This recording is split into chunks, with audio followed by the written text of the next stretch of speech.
अस्सलाम वालेकुम dear students. आज magnetic fields due to electric current इस चैप्टर का अपना सेकंड लेक्चर है। आज के इस लेक्चर में हमारा जो मेन टॉपिक है वो है साइक्लोट्रॉन एक्सेलरेटर। साइक्लोट्रॉन एक्सेलरेटर क्या होता है और इसकी डिटेल्स क्या हैं, ये स्टार्ट करने से पहले मैं एक बार आपको कल के लेक्चर में जो हम लोगों ने पढ़ा था उसको एक बार एकदम 5 मिनट में शॉर्ट में रिवाइज़ कर रहा हूँ, ताकि कल की तमाम बातें जो है वो आपको दोबारा से याद आ जाए। ओके, देखिए कल हम लोगों ने देखा था कि अगर कोई चार्ज पार्टिकल जो कि पॉजिटिवली चार्ज हो, अगर उसको हम किसी इलेक्ट्रिक फील्ड में लाते हैं, कोई भी इलेक्ट्रिक फील्ड के अंदर अगर हम उसको लाते हैं तो उसके ऊपर जो इलेक्ट्रिक फोर्स एक्ट करती है उसका फॉर्मूला होता है Q इंटू ई के बराबर।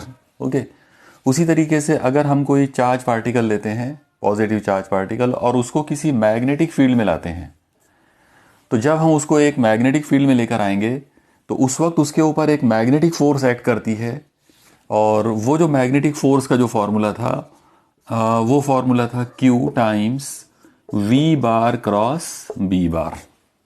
ओके, ये हम लोगों ने कल देखा था, और साथ ही साथ हम लोगों ने फिर इसके डायरेक्शन वगैरह मालूम, यानी ये जो मैग्नेटिक फोर्स है इसकी डायरेक्शन मालूम करने के लिए जो तरीका होता है तो वो हम लोगों ने कल के लेक्चर में देखा था। आज हमको साइक्लोट्रॉन पढ़ना है, लेकिन साइक्लोट्रॉन को बेसिकली पूरी तरह से समझने के लिए एक बार फिर से ये जो फॉर्मूला है इसको हम थोड़ा सा डिटेल्स इसकी जो है एक बार देख लेते हैं। तो जैसा मैंने अभी आपको बताया कि जब किसी मैग्नेटिक फील्ड में, मान लो कि एक मैग्नेटिक फील्ड है जिसका इंडक्शन B बार है और आपके पास एक पॉजिटिव चार्ज Q है, और ये V वेलोसिटी के साथ में इस मैग्नेटिक फील्ड में आपने इसको गुजार दिए, तो इस चार्ज पार्टिकल के ऊपर एक मैग्नेटिक फोर्स एक्ट होगी, और वो मैग्नेटिक फोर्स जो है उसकी वैल्यू रहेगी Q टाइम्स V बार क्रॉस B बार। ओके, यहाँ पर V बार और B बार ये दोनों भी वेक्टर क्वांटिटीज़ है और उनके बीच में क्रॉस प्रोडक्ट है, मतलब वेक्टर प्रोडक्ट है। ओके, ये जो फॉर्मूला है इसमें अगर हमने ये क्रॉस प्रोडक्ट अगर हटा दिए तो ये फॉर्मूला कुछ इस तरह से बन जाएगा, Fm is equal to Q into V into B into sine theta. और अगर हमको मान लो कि मैग्नेटिक फोर्स की मैक्सिमम वैल्यू लेना है तो मैक्सिमम वैल्यू के लिए हमको साइन थीटा की मैक्सिमम वैल्यू लेना पड़ेगा, और मैक्सिमम वैल्यू साइन थीटा की 1 होती है। ओके, यानी साइन थीटा जो है वो आप याद रखो कि साइन थीटा की मैक्सिमम वैल्यू +1 है, और ये उस वक्त होती है जब थीटा जो है वो 90 डिग्री हो। ओके, तो हम लोग यहाँ पर ये मानकर चलेंगे कि V और B एक दूसरे से परपेंडिकुलर हैं, उनके बीच का एंगल 90 है, और ऐसी सूरत में मैग्नेटिक फोर्स का जो फॉर्मूला बनेगा वो आ जाएगा Q into V into B। Okay, इस फॉर्मूले पर से आप B जो है मैग्नेटिक इंडक्शन, उसके लिए यूनिट जो है वो बना सकते हैं। किस तरह से यूनिट आ जाएगी इसकी, आप देखो, ये हो जाएगा B इज इक्वल टू, ये Q इंटू वी को इधर शिफ्ट कर देना पड़ेगा, ये हो जाएगा Fm upon Q into V. ये फॉर्मूला आ गया हमारे पास मैग्नेटिक इंडक्शन का। अगर इस फॉर्मूले पर से हमको इसकी एसआई यूनिट अगर लिखना हो तो आप देखो, ऊपर फोर्स है, फोर्स की एसआई यूनिट होगी न्यूटन, यहाँ पर चार्ज है उसकी यूनिट हो जाएगी कूलम, यहाँ पर वेलोसिटी है उसकी यूनिट हो जाएगी मीटर पर सेकंड। तो अगर हमने इन सब को एक साथ अरेंज कर लिए तो इनकी यानी B की जो एसआई यूनिट है वो बन जाएगी न्यूटन पर कूलम इंटू मीटर पर सेकंड। जाहिर है ये सेकंड ऊपर आ जाएगा। ओके, और इस तरह से हमको एसआई यूनिट मिलेगी न्यूटन इंटू सेकंड पर कूलम इंटू मीटर। आप लोग देखो, ये एसआई यूनिट बन गई न्यूटन इंटू सेकंड पर कूलम इंटू मीटर।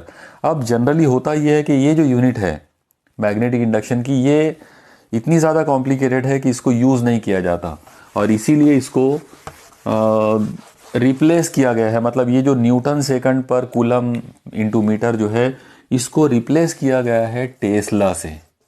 ये वर्ड याद रखो आप लोग, टेस्ला जो है एक साइंटिस्ट का नाम है, और ये एज ए यूनिट हम यूज़ करेंगे, unit for magnetic induction. Okay, यानी इस तरह से हमको एक चीज़ मिल गई यहाँ पे कि एसआई यूनिट ऑफ B बार, यानी मैग्नेटिक इंडक्शन की जो एसआई यूनिट है वो यूनिट हमारे पास क्या है, टेस्ला। ओके, यहाँ पर एक और चीज़ याद रखो कि ये जो टेस्ला है इसको हम कई मरतबा वेबर पर मीटर के तौर पे भी ले सकते हैं, वेबर पर मीटर स्क्वायर के तौर पर। ओके, इस तरह से। तो लेकिन फ़िलहाल आप इसको सिर्फ टेस्ला के तौर पर ही उसको याद रखो। ओके, तो SI unit for B bar या मैग्नेटिक इंडक्शन की जो एसआई यूनिट है वो टेस्ला है।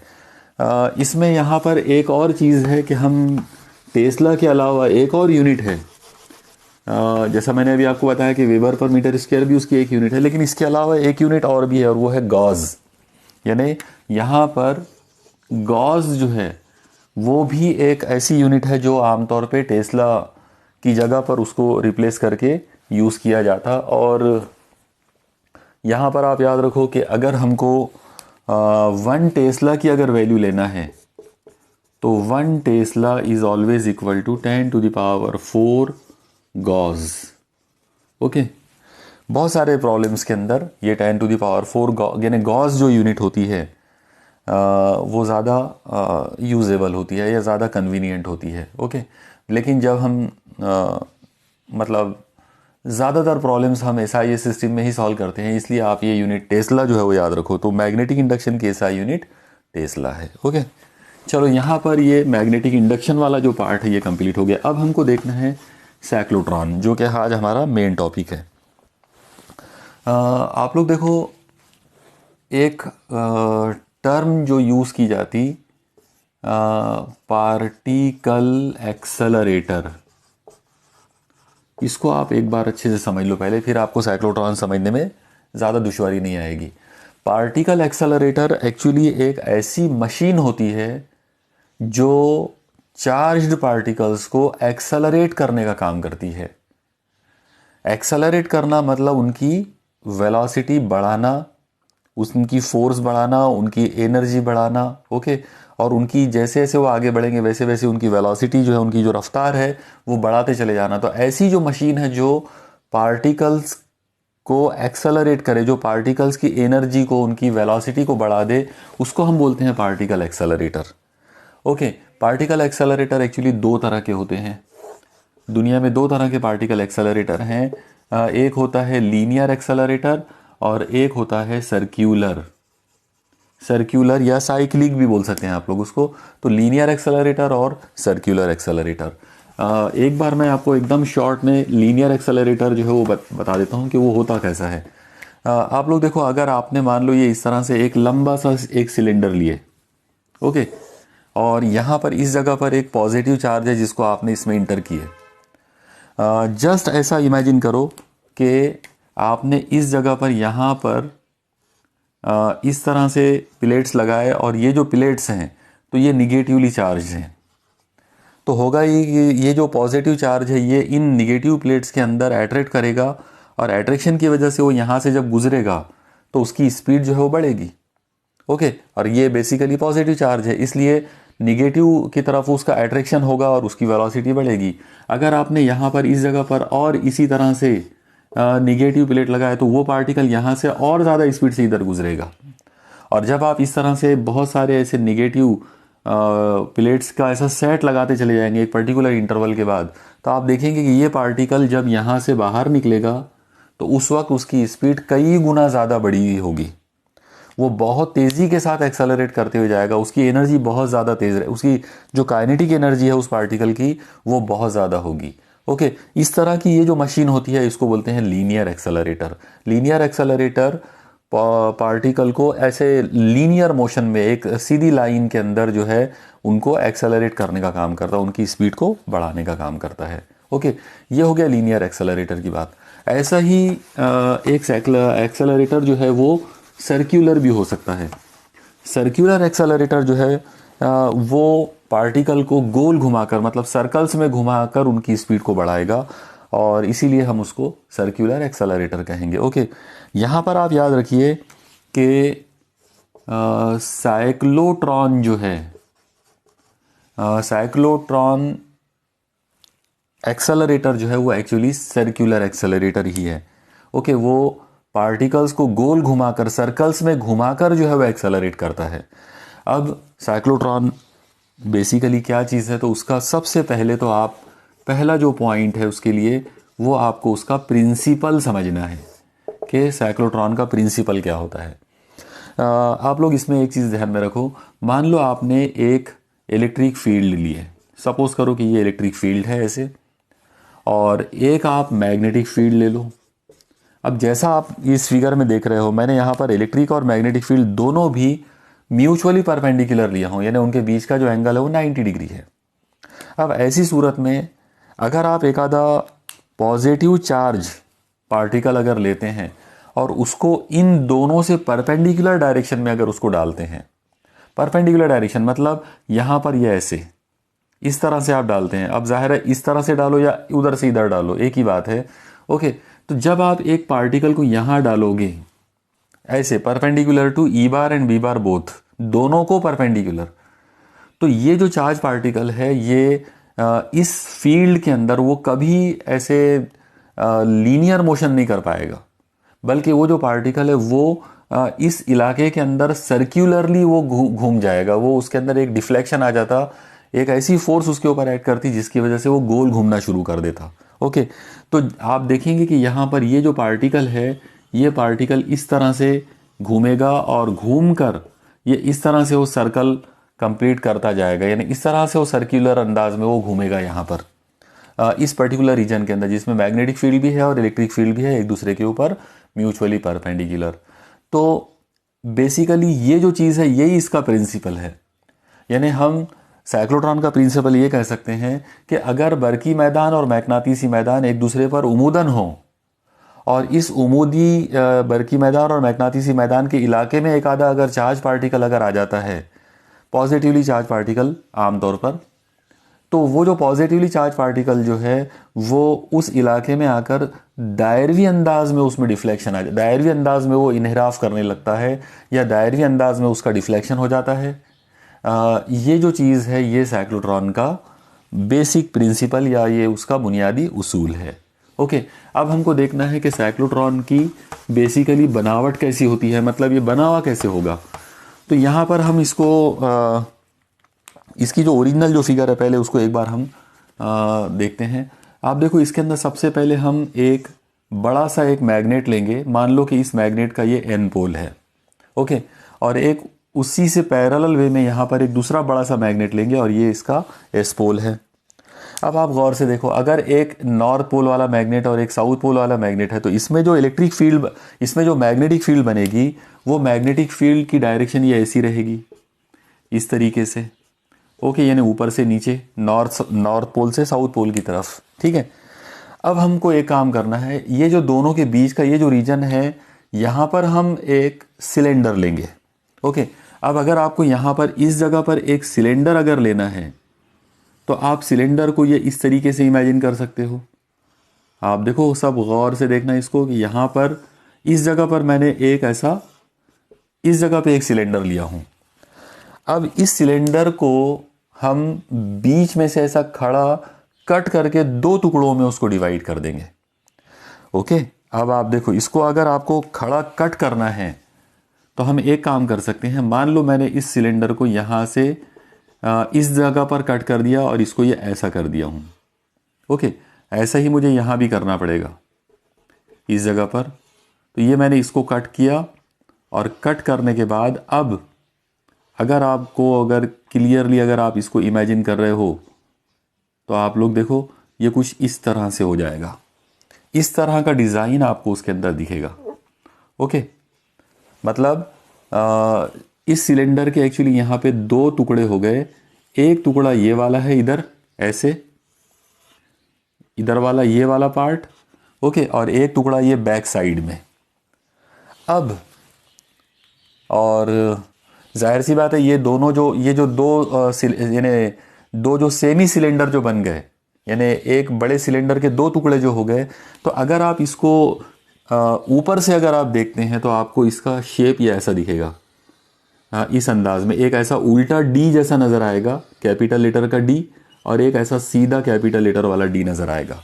ओके, आपको ये सिर्फ देखना है, इमेजिनेशन आपका होना चाहिए कि आप किस तरह से इसको देख पा रहे हो। ओके, अब आप एक चीज़ देखो, ये जो दो हमने यहाँ पे सेमी सिलेंडर ले लिए, जो कि दोनों भी कैपिटल डी के स्टाइल में है, एक सीधा डी और एक उल्टा डी ऐसा। इन दोनों के बीच में यहाँ पर हम इस जगह पर यहाँ पर एक हम ऑसिलेटर लगाएंगे, एसी ऑसिलेटर, यानी अल्टरनेटिंग करंट का ऑसिलेटर लगाएंगे। ये जो अल्टरनेटिंग करंट का जो ऑसिलेटर हम यहाँ लगाएंगे उसका काम है इलेक्ट्रिक फील्ड प्रोड्यूस करना। यानी आप उसको ऐसा समझ लो कि यहाँ पर आपको इलेक्ट्रिक फील्ड लगाना है इसके ज़रिए, चेंजिंग इलेक्ट्रिक फील्ड, ऐसी इलेक्ट्रिक फील्ड जो अल्टरनेटिंग नेचर की हो, जो बदलती हो, जो बार बार अपनी पोलैरिटी को बदलने वाली हो। ओके, तो ये दोनों डी के बीच में यहाँ पर इलेक्ट्रिक फील्ड लगाएंगे। अब आप इमेजिन करो कि अगर इन दोनों के बीच में इलेक्ट्रिक फील्ड लगाएंगे तो वो इलेक्ट्रिक फील्ड ऐसी रहेगी।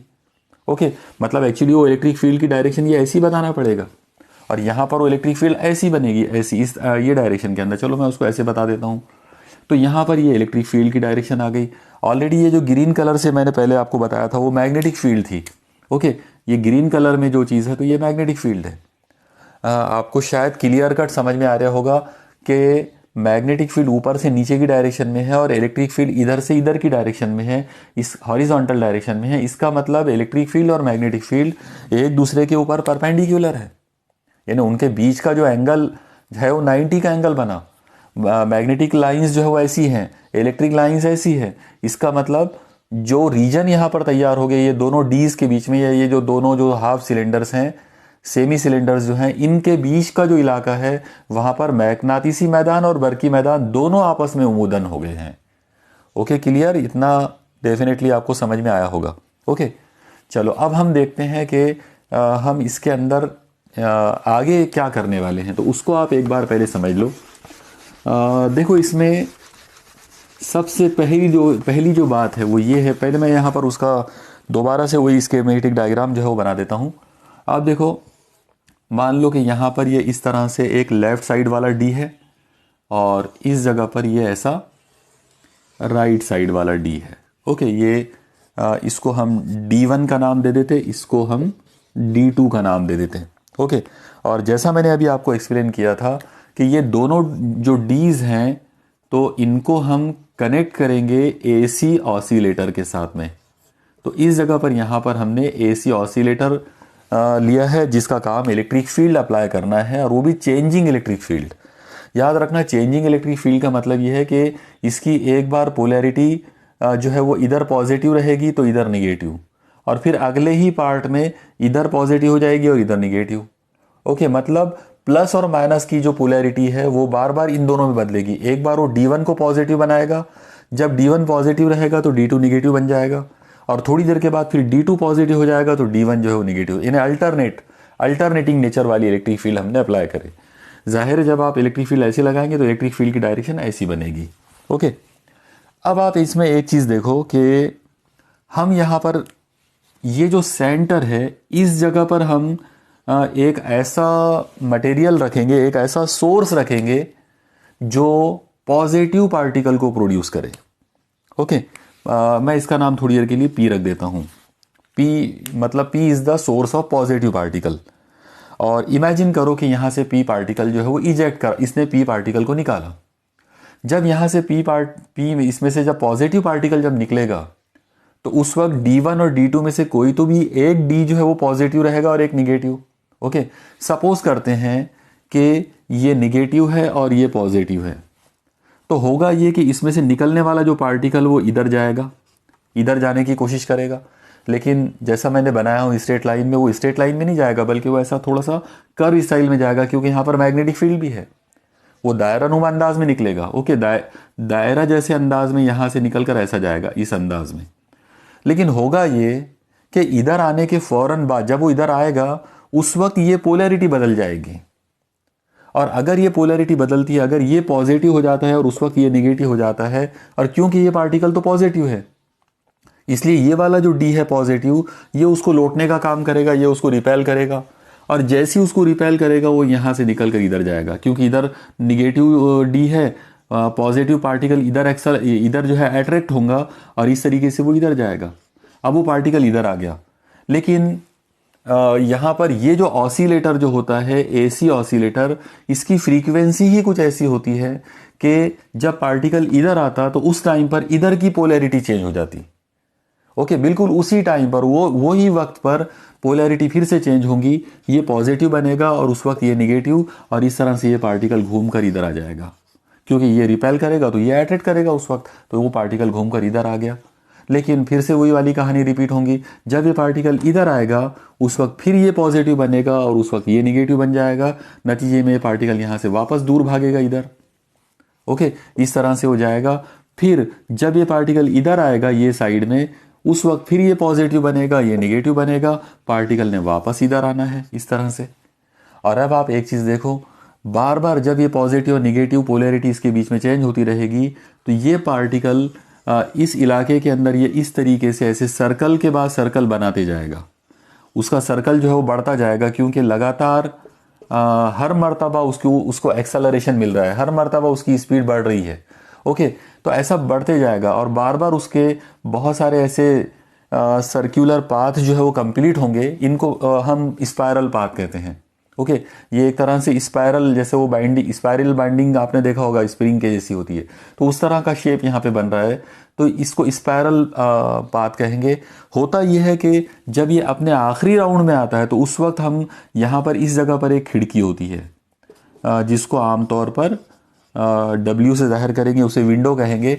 और आखिरी राउंड के दौरान होता यह है कि वो पार्टिकल बहुत ज़्यादा, जब वो बहुत एक्सेलरेट हो जाता, बहुत ज़्यादा उसकी वेलोसिटी बढ़ जाती, तब वो इस विंडो में से निकलकर ऐसे सीधे चले जाता। ओके, क्योंकि उसको कोई रोकने वाला होता नहीं है वहाँ पर, वो फुल स्पीड में बहुत ज़्यादा ताकत के साथ, बहुत ज़्यादा रफ्तार और बहुत ज़्यादा एनर्जी के साथ वो बाहर आता। और जब वो बाहर आता है तो यहाँ पर इस जगह पर एक मेटल टारगेट रख दिया जाता है, वो उस मेटल टारगेट से आके टकरा जाता। टकराने के बाद वहाँ पर न्यूक्लियर रिएक्शंस होती, और यही ये जो मशीन जो तैयार की है साइक्लोट्रॉन, तो उसका मकसद भी यही था कि एक ऐसा पार्टिकल लिया जाए, चार्ज पार्टिकल, जिसको गोल गोल घुमाकर जो है अलग अलग सर्कल्स के अंदर घुमा कर उसको बहुत ज़्यादा एक्सेलरेट किया जाए, और जब वो फुल्ली एक्सेलरेट हो जाए, बहुत ज़्यादा जब उसकी रफ्तार बढ़ जाए, उस वक्त फिर उसको लाकर टकरा दिया जाए किसी टारगेट से। जिस टारगेट से वो टकराएगा तो वो टारगेट पर वो वहाँ पर वो न्यूक्लियर रिएक्शंस करेगा, और उसी न्यूक्लियर रिएक्शंस के ज़रिए हम अलग अलग टाइप के न्यूक्लियर आइसोटोप्स जो हैं वो बना पाएंगे। साथ ही साथ हम यहाँ पर बहुत सारे मतलब न्यूक्लियर स्ट्रक्चर वगैरह जो है वो उसकी हम स्टडी कर पाएंगे इसके ज़रिए। ओके, ये थी कहानी साइक्लोट्रॉन मशीन की। ये एक एक्सेलरेटर है। आप यहाँ पर इतना याद रखो कि ये जो साइक्लोट्रॉन जो मशीन है, ये जो एक्सेलरेटर है, इसको 1934 में 1934 में दो अलग अलग साइंटिस्ट ने इसको बनाए थे। उनमें से एक का नाम है लॉरेंस और दूसरा जो साइंटिस्ट हैं तो उनका नाम है लिविंगस्टोन। ओके, ये दोनों जो साइंटिस्ट हैं, इन लोगों ने 1934 में इस मशीन को तैयार किया था, और उन्होंने ये मशीन सिर्फ इसलिए तैयार किए थे ताकि न्यूक्लियर स्ट्रक्चर जो है उसकी स्टडी किया जा सके। यहाँ पर आप याद रखो कि इस मशीन के ज़रिए जो चार्ज पार्टिकल जो निकलता है तो उसकी एनर्जी मेगा इलेक्ट्रॉन वोल्ट से गीगा इलेक्ट्रॉन वोल्ट के रेंज में होती है, यानी बहुत ही ज़्यादा हाईली एनर्जेटिक पार्टिकल जो है वो इसके ज़रिए बनाया जा सकता है। ओके, यहाँ पर अब एक नज़र आप उस डायग्राम पर भी डाल दीजिए जो हमारी टेक्स्ट बुक में दी गई है। जैसा आप देख रहे हैं इस टेक्स्ट बुक के अंदर, इस डायग्राम में आपको ग्रीन कलर के दो डीज दिखाए गए हैं, ऊपर D1 नीचे D2। इन दोनों को एक AC जो है अल्टरनेटिंग करंट का एक सोर्स जो है ऑसिलेटर वो लगाया गया, और P जो है वो हमारा वो सोर्स है, वहाँ से एक चार्ज पार्टिकल निकला और वो अलग अलग सर्कल्स में घूमता हुआ अल्टीमेटली वो विंडो से बाहर निकल गया। ओके, तो चलो ठीक है, ये थी कहानी साइक्लोट्रॉन के बनावट की, और उसके मतलब उसका जो तरीका है कार जो होता है, उसका जो कंप्लीट प्रोसीजर जो है वो हम लोगों ने यहाँ पर देखा।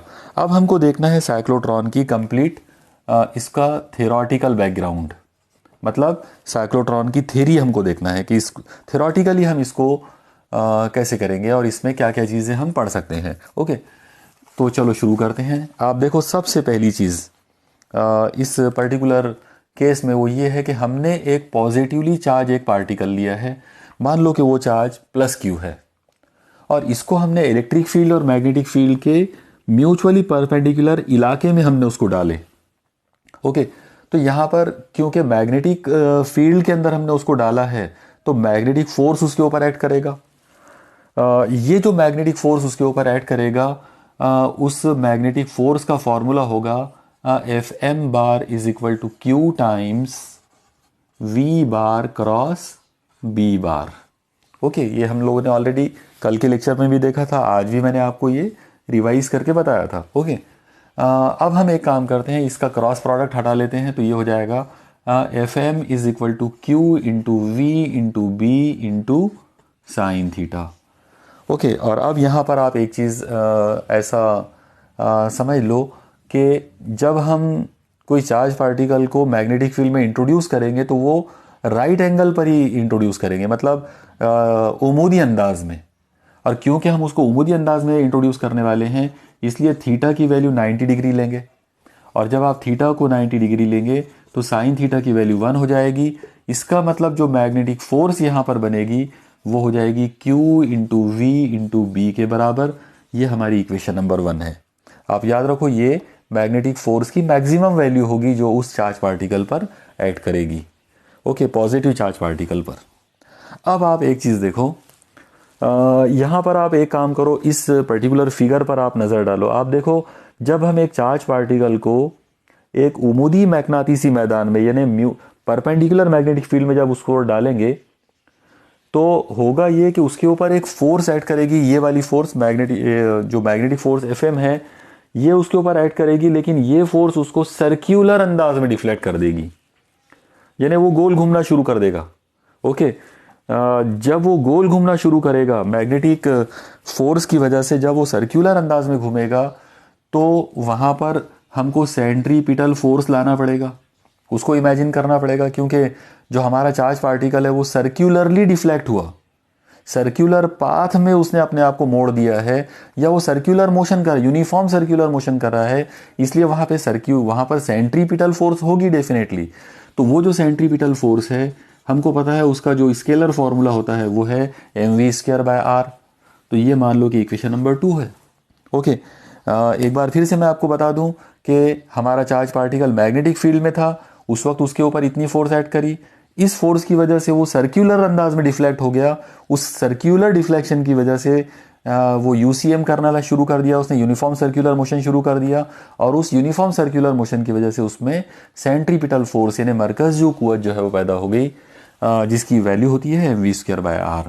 ओके, अब आप एक चीज़ देखो कि पार्टिकल जो है, चार्ज पार्टिकल, वो एक है और उस पर एक्ट होने वाली ये दो अलग अलग फोर्सेस हैं, एक है मैग्नेटिक फोर्स और एक है सेंट्रीपिटल फोर्स। या इसका मतलब ये होगा कि उस पार्टिकल में सेंट्रीपिटल फोर्स जो है it is provided in the form of magnetic force, यानी आप उसको ऐसा बोल सकते हैं कि जो मरकज़ी क़ुव्वत यहाँ पर मुहैया की जा रही है वो मैग्नेटिसी क़ुव्वत के रूप में दी जा रही है, या मैग्नेटिसी क़ुव्वत जो है वही मरकज़ी क़ुव्वत यहाँ पे बनेगी। मतलब हम यहाँ पर ये कह सकते हैं कि Fc is equal to Fm। Okay, यानी मरकज़ी क़ुव्वत और मैग्नेटिसी क़ुव्वत दोनों इक्वल हो जाएंगे।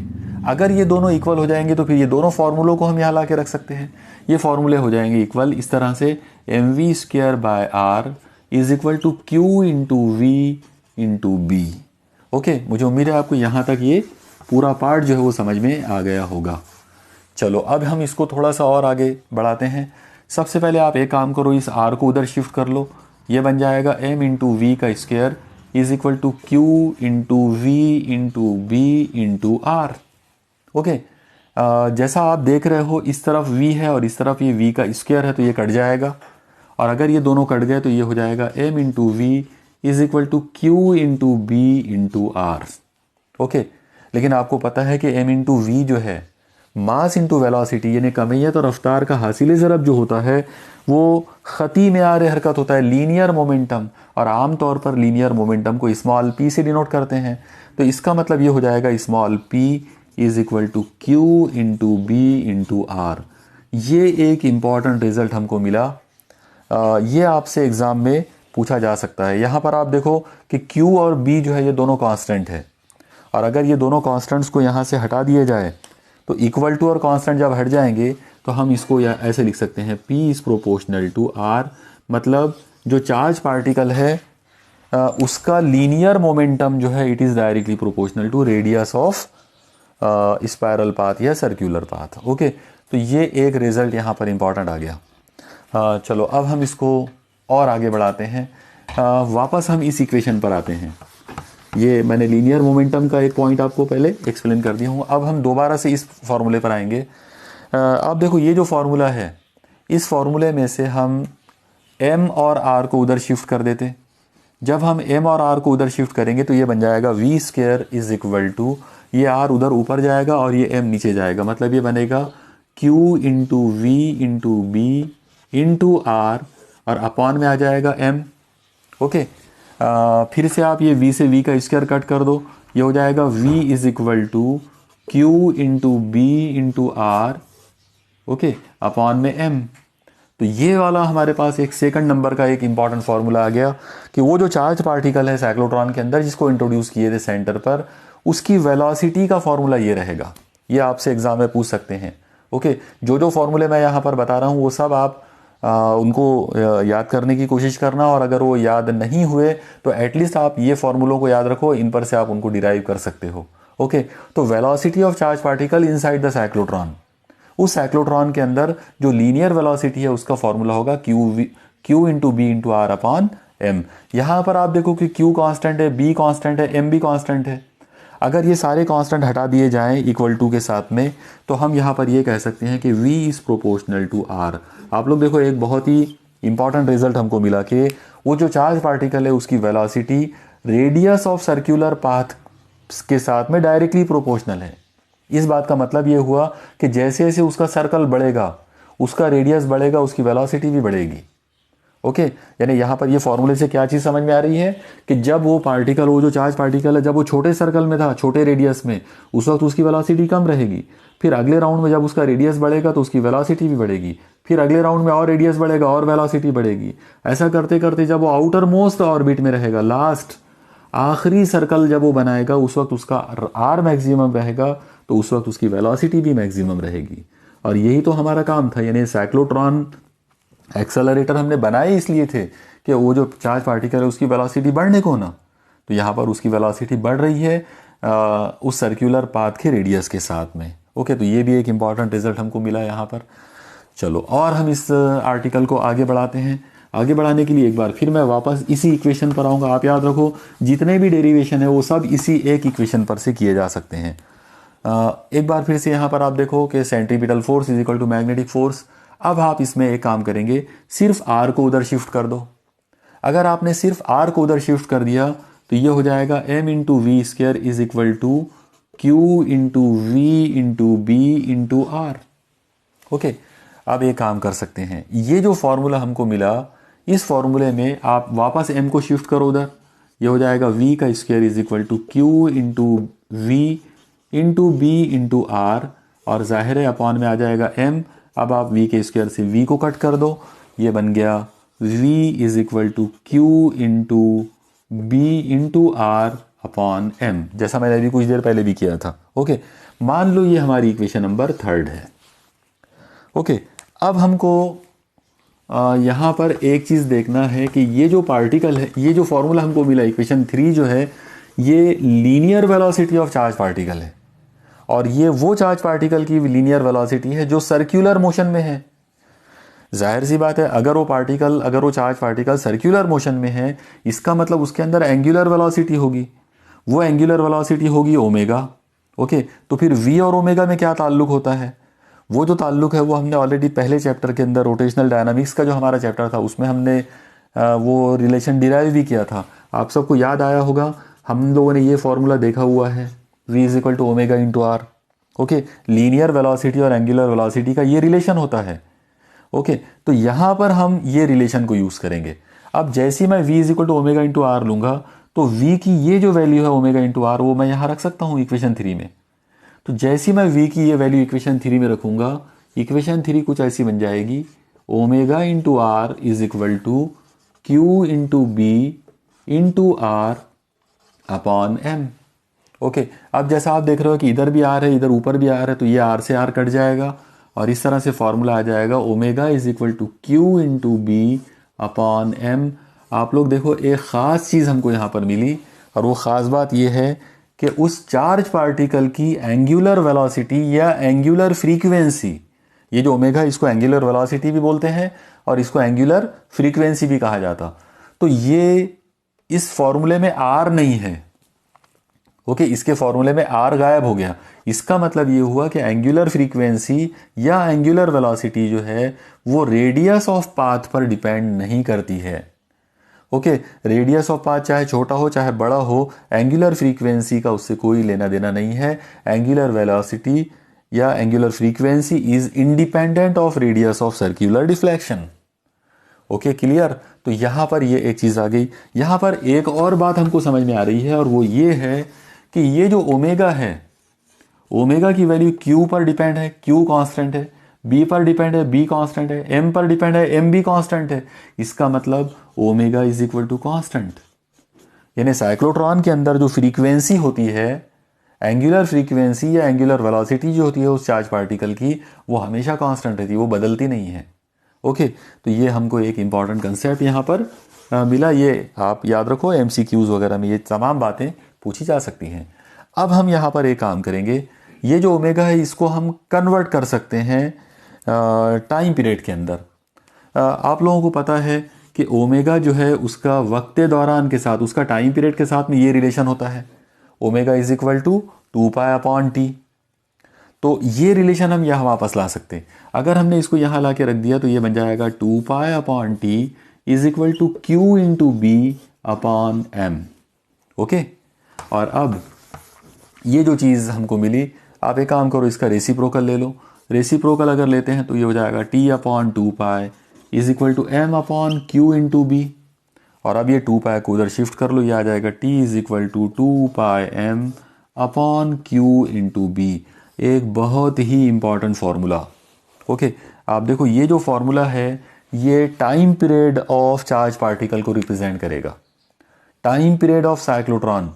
ओके, उस साइक्लोट्रॉन के अंदर जो चार्ज पार्टिकल हमने लिया है उसका टाइम पीरियड इतना रहेगा, इतने टाइम पीरियड, और ये टाइम पीरियड कांस्टेंट है। इसके अंदर आप देख रहे हैं इसमें आर नहीं है। ओके, रेडियस जो है वो बदलने वाली चीज़ थी और इसके अंदर 2π M constant, Q constant, B constant, इसका मतलब टाइम पीरियड कांस्टेंट है। तो साइक्लोट्रॉन के अंदर वो चार्ज पार्टिकल चाहे छोटे वाले सर्कल में हो, चाहे बीच वाले सर्कल में हो, चाहे आउटर मोस्ट सर्कल में हो, कहीं पर भी हो, कोई फर्क नहीं पड़ता, उसका टाइम पीरियड नहीं बदलेगा, उसका टाइम पीरियड कांस्टेंट रहेगा। वो टाइम कांस्टेंट टाइम पीरियड के साथ में सोर्स में से निकलकर अलग अलग सर्कल कंप्लीट करते हुए बड़े से बड़े सर्कल में जाएगा और फिर उसी टाइम पीरियड के ज़रिए जो है वो आखिर में विंडो से इजेक्ट होने वाला है। ओके, तो ये इतना आप यहाँ तक याद रखो। यहाँ पर एक और इम्पॉर्टेंट एक पॉइंट आपको को बता देता हूँ। इसमें आप देखो कि ये जो फॉर्मूला है इसका रियल में मीनिंग क्या है। आप देखो, अभी हम लोगों ने ये बात किए थे कि साइक्लोट्रॉन में एक डी ऐसा होता है और एक डी जो है ऐसा होता है। सपोज करो यहाँ चार्ज पार्टिकल है इस जगह पर, ये चार्ज पार्टिकल जब घूम कर ऐसा इस तरह का राउंड मार के जब ऐसे आएगा तो इसके लिए जो उसको टाइम लगा वो कैपिटल टी है और उसका ये फॉर्मूला है। ओके, इसका मतलब टाइम पीरियड का मतलब रहेगा जिसके अंदर वो एक राउंड एक सर्कल पूरा कर लेगा। तो अगर हमको ये देखना है कि ये पार्टिकल जो है यहाँ से निकला लेकिन यहाँ तक ही पहुँचा, या पहुँचा तो वो वापस यहाँ पर इधर भी आएगा, क्योंकि वो हमको मालूम है कि वो जो डीज हैं दोनों भी उनकी पोलैरिटी बदलने वाली है। ओके, लेकिन हमको ये देखना है कि मान लो वो ये वाले डी से निकल कर ये डी तक आता है, यानी हाफ पाथ का मामला। तो अगर आपसे सिर्फ ये पूछा जाए कि जो चार्ज पार्टिकल है वो डी नंबर 1 से डी नंबर 2 में गया तो यहाँ से यहाँ तक जाने के लिए उसको कितना टाइम लगेगा, तो डेफिनेट बात है कि उसको ये लगने वाले पूरे ओवरऑल टाइम से आधा टाइम लगेगा। अगर मैं ये सपोज करूँ कि यहाँ से यहाँ तक यानी पॉइंट ए से पॉइंट बी तक उसको जाने के लिए मान लो स्मॉल टी टाइम लगा, ओके, सिर्फ जाने में, तो स्मॉल टी की जो वैल्यू है वो कैपिटल टी बाय 2 होना चाहिए। ओके, हाफ टाइम, क्योंकि पूरा ओवरऑल वापस आने के लिए उसको कैपिटल टी टाइम लगा था। तो इस तरह से स्मॉल टी का फॉर्मूला आ जाएगा कैपिटल टी अपॉन 2। जब आप इस नंबर के अपॉन में 2 लेंगे तो 2 से 2 कट जाएगा, तो फॉर्मूला आपको मिलेगा pi M upon Q into B.